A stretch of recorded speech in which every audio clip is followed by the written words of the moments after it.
ಭಗವಾನ್ ಶ್ರೀ ಸತ್ಯ ಸಾಯಿಬಾಬಾ ಅವರ 100ನೇ ಜನ್ಮ ಶತಮಾನೋತ್ಸವದ ಅಂಗವಾಗಿ ಚಿಕ್ಕಬಳ್ಳಾಪುರ ಎಪಿಎಂಸಿ ಮಾರುಕಟ್ಟೆ ಆವರಣದಲ್ಲಿ ಮಾರುಕಟ್ಟೆ ವರ್ತಕರ ವತಿಯಿಂದ ರೈತರಿಗೆ, ಹಮಾಲಿ ಹಾಗೂ ಕೂಲಿ ಕಾರ್ಮಿಕರಿಗೆ ಅನ್ನ ಸಂತರ್ಪಣೆ ಕಾರ್ಯಕ್ರಮವನ್ನು ಹಮ್ಮಿಕೊಳ್ಳಲಾಯಿತು.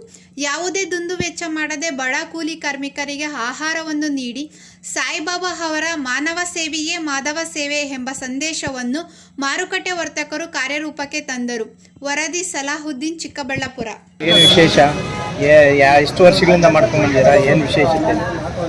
ಶ್ರೀ ಭಗವಾನ್ ಸತ್ಯ ಸಾಯಿಬಾಬಾರವರ 100ನೇ ವರ್ಷದ ಜನ್ಮದಿನಾಚರಣೆ ಪ್ರಯುಕ್ತ ನಾವು ನಮ್ಮ ಆತ್ಮೀಯರಾದ ಚೇತನು, ಸ್ವಾಮಿ, ಸಂತೋಷ್ ಹೇಳಿದೆ ಏನಾದರೂ ಮಾಡಿ ಆ ಭಗವಾನ್ ಕೃಪೆ, ಆ ಭಗವಾನ್ ಇದರಿಂದ ಏನಾದರೂ ಮಾಡಿ ನಾವೆಲ್ಲ ನಿಮಗೆಲ್ಲ ಸಾಥ್ ಇರ್ತೀವಿ ಅಂತೇಳಿ ಹೇಳಿದ್ರು.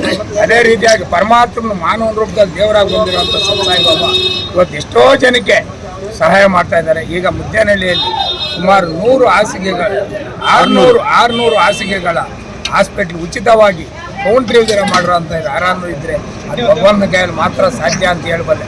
ಸುಮಾರು ಒಂದು 25 ವರ್ಷ ಹಿಂದ್ಗಡೆ ನಮ್ಮ ಊರಲ್ಲಿ, ನಮ್ಮ ಕಣ್ಣಿನಹಳ್ಳಿಯಲ್ಲಿ ಒಬ್ಬ ಆಪ್ರೇಷನ್ಗೆ ಅಂತೇಳಿ ಮಾರ್ತಾಸ್ ಹಾಸ್ಪಿಟ್ಲಿಗೆ ಹೋಗಿದ್ದೆ. ಅಲ್ಲಿ 60,000 ಕೇಳಿದ್ರು 25 ವರ್ಷದಿಂದ. ಆ ಟೈಮಲ್ಲಿ ವೈಟ್ ಫೀಲ್ಡಲ್ಲಿ ಫ್ರೀಯಾಗಿ ಮಾಡಿದ್ರು. ಆವತ್ತಿಂದ 25 ವರ್ಷದಿಂದ 60,000 ಅಂದರೆ ಇವತ್ತು 6 ಲಕ್ಷನೋ 15 ಲಕ್ಷನೋ ಎಷ್ಟು ಅದಕ್ಕೆ ಬೆಲೆ ಇಲ್ಲ ಅಂತ. ಇದರಲ್ಲಿ ಇವಾಗ ಪುಟ್ಟಬರ್ತಿಯಲ್ಲಿ, ವೈಟ್ ಫೀಲ್ಡಲ್ಲಿ, ಮುದ್ದೇನಹಳ್ಳಿಯಲ್ಲಿ ಸುಮಾರು ಜನ ಅದರಿಂದ ಎಲ್ಲ ಜೀವನ ಮಾಡ್ತಾ ಇದ್ದಾರೆ. ಅದನ್ನ ಹೆಸರು ಹೇಳ್ಕೊಂಡು ಎಷ್ಟೋ ಜನ ಅದು ನಂಬಿರ್ತಕ್ಕಂಥ ಎಲ್ಲ ನಾಯಿಗಳು ದೇವ್ರು ಒಳ್ಳೇದು ಮಾಡಿದ್ದಾನೆ.